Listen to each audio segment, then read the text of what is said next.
Hello, nandito pa tayo.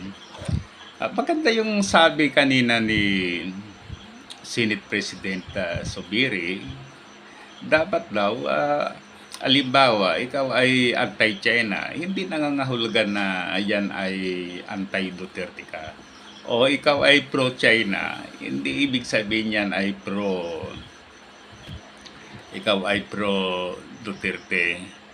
Okay, sa bagay, may maganda yung sabi niya. Para sa akin, yan ang dapat. Yan ang ideal situation sana. Ngunit, ang nakikita natin na problema,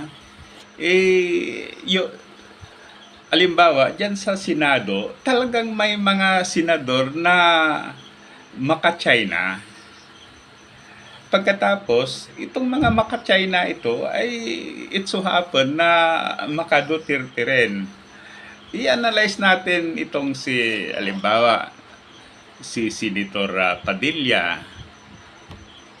Sa kanyang sinasabi, talagang pabor sa China. Then, pagkatapos, pag pinag-usapan ng Duterte, talagang siya ay pabor din sa Duterte. At hindi lang pabor sa Duterte, kundi pabor din yan kay Kibuloy. Okay? Pagkatapos, ganun din sa kaso ni Bongo.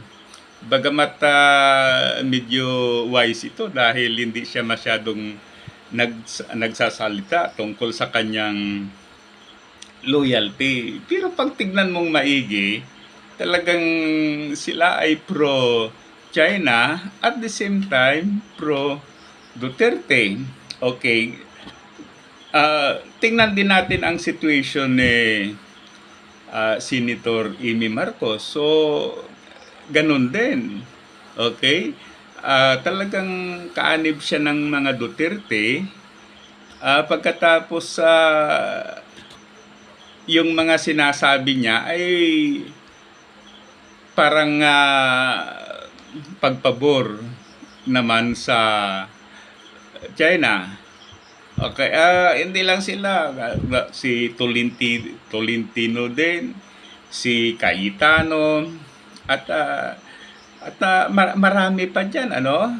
Okay, so sana nga separate yung issue tungkol sa China at sa mga Duterte. Ngunit hindi ganun ang nangyayari. So yan ang problema.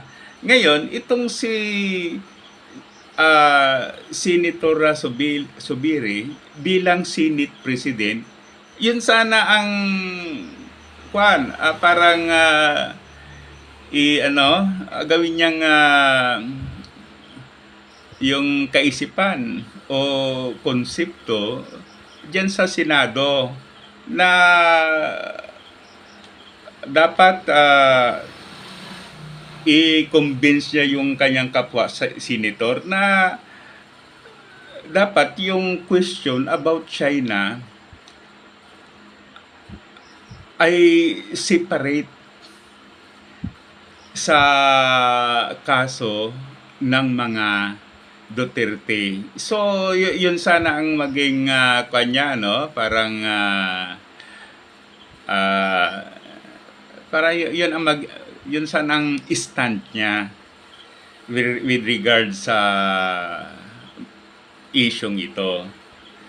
Kasi sa totoo lang, maraming mga Pilipino na nadidismaya dahil as if kung tignan mo yung social media as sa kanyos, as if ang lagi na lang tinatatik ng mga senator ay tungkol dito sa Duterte, kay Kibuloy, pagkatapos yung okay, talagang automatic na ang kaso ng China.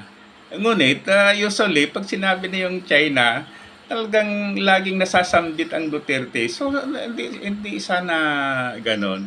So, sila mismo, ang mga senador mismo, ang mag-set ng example na dapat ang case ng mga Duterte at ng China ay separate.